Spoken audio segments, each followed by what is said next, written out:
Ngayon lang talaga nangyari na ang kontrabida ng isang serye ang nalilink sa leading man.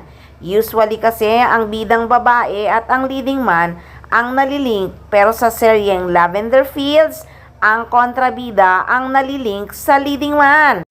Kasi nga habang nagsushooting or nagtitaping ang seryeng Lavender Fields ay nagka-developan na si Janine at si Jericho Rosales. Pareho kasi silang single, ano pa ba ang mangyayari?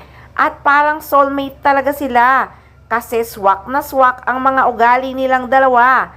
Sabi pa nga ni Echo, 'di ba, nung kausap niya si Nini ng 6 hours, biglang may naramdaman na siya kay Janine.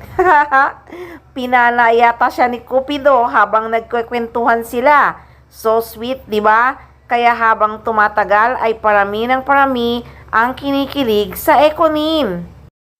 At habang tumatagal ay parami rin ng parami ang kinikilig sa Econin, lalo na nung Thanksgiving party. At habang tumatagal, parami din ng parami ang nagkakakrush kay Echo.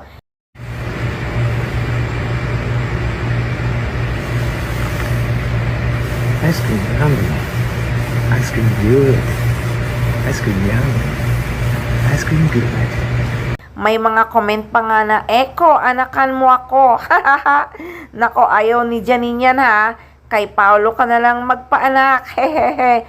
Joke lang, Pao. I still love you naman. Tanggap ko na din na di kayo meant to be ni Nini.